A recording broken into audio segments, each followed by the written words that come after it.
Well, the first presidential debate was a major clash of personalities, experience, and skills Tuesday night, with President Trump trying to dent Joe Biden's lead in national polls. 41 NBC's Shelby Coates recaps the high points, the low points, and if anyone really came out on top. Dr. Brooke Miller, a political science professor from Middle Georgia State University, joins us now to talk about last night's debate. Good evening. Good evening. How are you doing, Ms. Coates? I'm doing fine. It was quite an interesting debate last night. My first question for you is, what are some of the standout moments that you think people will remember and are talking about today?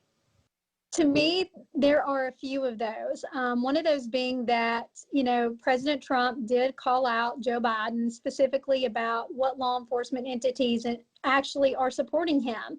And there are some that are out there supporting him, as well as some first responders and some firefighters unions. So he does have that support, even though he wasn't able to specifically tell him that. The other thing regarding President Trump is probably going to be the fact that he didn't necessarily come out and disavow and try to distance himself from some of the white supremacist groups. So I think those are definitely two talking points regarding that. As for Joe Biden, I think there are a couple as well. Number one is going to be that he's probably still trying to harp on some of the ACA stuff. It's already been in front of the court. I know he tried to link that to the new Supreme Court nominee, but I don't think that the ACA is going anywhere. It almost seemed as though that was a way to kind of provoke or bait. And of course, Trump took it. I think that's one of the other things, is he definitely took some of that bait. Whatever was thrown out there, he took. So I definitely think they're talking about that. And they're definitely going to be talking about, where they stand on police. I think that's something people are still talking about, because President Trump came out and made it very clear. And so did Joe Biden, that he didn't support the rioters. He supports protests, but not rioters. But I think that's what you're going to hear a lot of people talking about.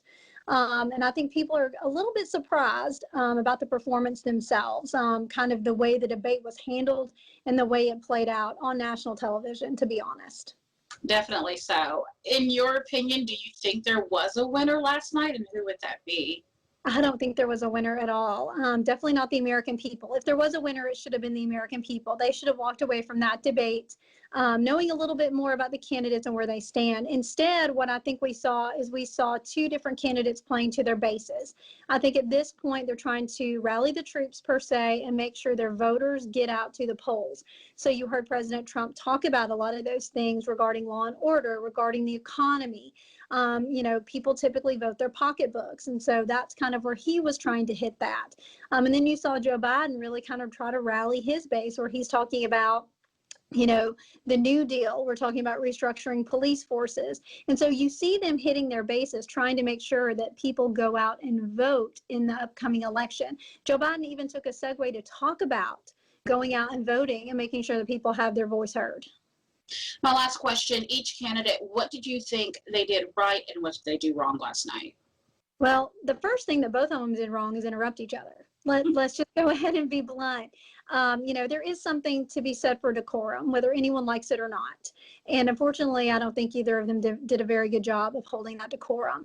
I do think that one of the things that they both did right is they both hit their bases. They both rallied their bases. So people that like President Trump walked away from that saying, yes, he said exactly what I'm thinking in some cases. And the same thing with Joe Biden. They came away saying, yes, this is exactly what I'm thinking. So to be honest, I think that they may have achieved that goal in terms of making sure that their voters are going to rally around them and turn out at the polls. I think that was maybe really their goal. They did do that very well. Both of them did.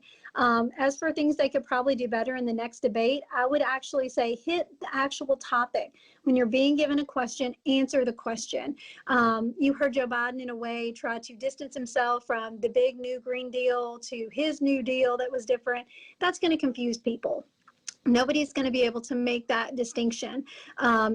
You've got to be more clear, more concise, and just answer the question that's posed to you. They also need to stop name calling. I think that, Joe Biden actually called Donald Trump a clown. Donald Trump said, please don't use the word smart around me at all. So they need to stop that. I understand the jabs are probably good for ratings to some degree and definitely entertainment purposes.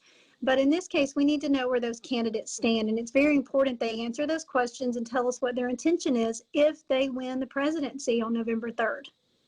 All right. Well, Dr. Miller, thank you so much for breaking out all those details. Thank you so much for having me. I hope you have a great evening. And the next presidential debate is scheduled for October 15th in Miami, Florida. The vice presidential candidates square off October 7th in Salt Lake City, Utah. Well, next in